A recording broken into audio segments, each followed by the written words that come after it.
सुप्रभात आणि जय शिवराय मित्रांनो. तर आज आहे आपल्या प्रवासाचा दुसरा दिवस. आपण प्रवास करणार आहोत वैभववाडी ते नागपूर. आणि सकाळी सकाळीच आपल्या सर्व बॅकपॅक्स रेडी झालेले आहेत आणि तयारीमध्ये सगळेजण असताना आपल्यासोबत एक सीन झालेला आहे की बॅग्स भरत असताना डोर लॉक झालेला आहे आणि चावी आतमध्येच राहिलेली आहे. आता आपले प्रयत्न चालू आहेत.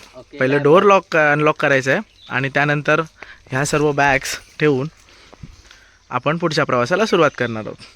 डोर लॉक होण्यामागचं मुख्य कारण ही व्यक्ती आहे, अजय दापकेकर उर्फ बॉब. आणि अखिल भारतीय भारत स्वच्छ ठेवारे संघटनेचे अध्यक्ष अजय दापकेकर यांच्याकडून आपण शिकत आहोत की घाण केल्यानंतर कशी साफ करायची. पट्टी, धागा, पक्कड, छोटी तार आणि स्क्रूड्रायव्हर सगळं काही टाकून तो ओपन करण्याचा प्रयत्न करतोय. आम्ही मेकॅनिक मागवलेला आहे या कामासाठी, पण बॉब बाय काय आज ऐकत नाहीत.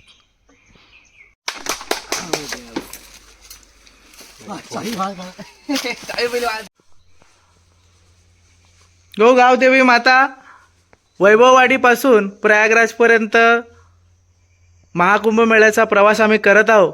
तर सगळ्यांना सुखरूप प्रवास घडू दे आणि सगळ्यांना सुखरूप आण रे बाबा महाराजा. पावणा देवी आणि विठ्ठल देवी महादेव. तर गावच्या देवी देवतांचं दर्शन करून आता आपण प्रवासाला सुरुवात करणार आहोत. कोकणातलं एक मंदिर आहे ज्याच्यामध्ये आपल्याला पावणादेवी आणि विठ्ठला देवीच्या काळ्या पाषाणातील सुबक अशा मूर्त्या पाहायला मिळतात. आणि ह्याच्यावरचं नक्षीकाम, रेखीव काम हे अतिशय सुबक आहे. आकर्षक अशा मूर्ती आहेत.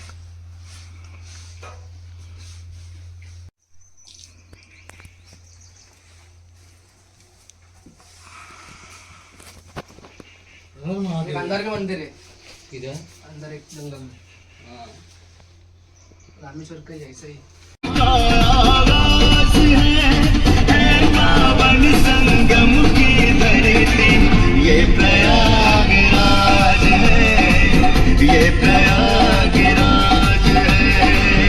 आणि प्रवासातून वर जात असताना आपल्याला लागलेला गगनपावडा घाट जो कोकणाला पुढे पठारी प्रदेशाशी जोडतो.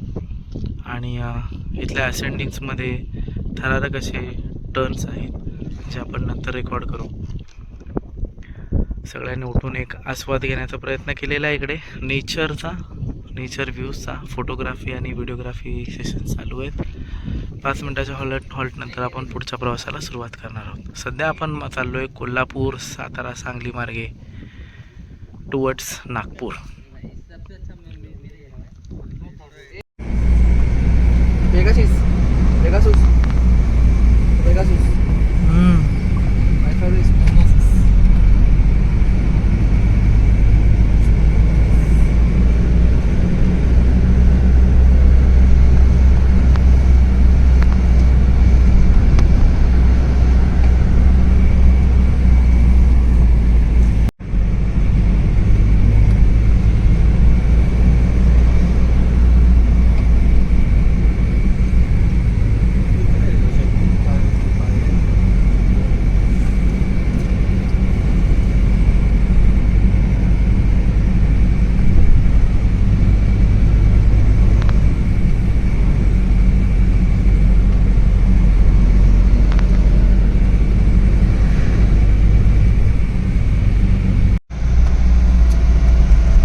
कोल्हापूरमधील दुसरं प्रेक्षणीय स्थळ म्हणजे एखादं कुठलंही काम करणं. म्हणजे तुला रंकाळ्याला फेरी मारण्या एवढं सोपं वाटलं का, तर तोच हा रंकाळा तलाव.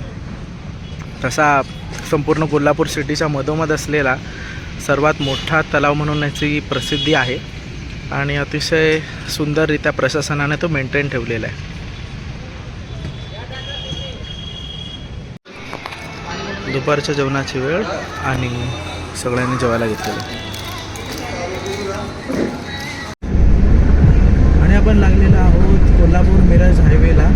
इथून आता आपण सरळ सरळ जाणार आहोत towards Pandharpur Solapur. Highway condition तशी छान आहे.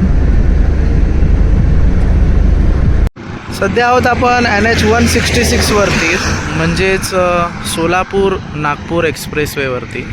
आणि आपण एक छोटासा हॉल्ट इथे घेतलेला आहे सनसेट एन्जॉय करण्यासाठी. या समोर आपली गाडी आणि छानसा असा सनसेट होत चाललेला आहे. छोटासा चहाचा ब्रेक घेतलेला आहे.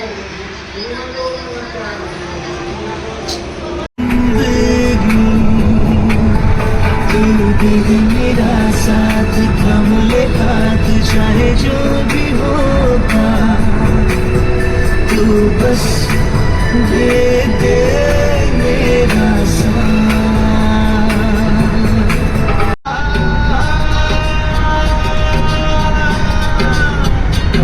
प्रतापगडच्या पायथ्याशी खान, प्रतापगडच्या पायथ्याशी खान, प्रतापगडच्या पायथ्याशी खान आला बेगुमान नाही त्याला जाण. शिवाजी राजाच्या करमतीची, शिवाजी राजाच्या करमतीची, शिवाजी राजाच्या करमतीची आणि त्यासी नाही जाणीव.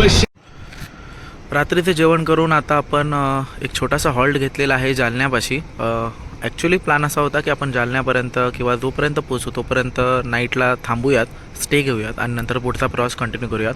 पण मित्रांनी जस्ट प्लॅनमध्ये चेंज केलं आहे की आपण इथून 495 किलोमीटर्स वरती नागपूर आहे आणि पूर्ण हा टप्पा जो आहे तो समृद्धी महामार्गामधून आपण कव्हरअप करणार आहोत. तर आता आपण थोड्याच वेळात पुढच्या प्रवासाला सुरुवात करूयात. जीवनयात्रा पार्ट 2 डे 2चा हा प्रवास आपण इथेच थांबवत आहोत आणि नेक्स्ट प्रवास डे 3चा जीवनयात्रा पार्ट 3 हा इथूनच पुढे कंटिन्यू करणार आहोत आजच्याच रात्री. तोपर्यंत जय शिवराय, जय महाराष्ट्र.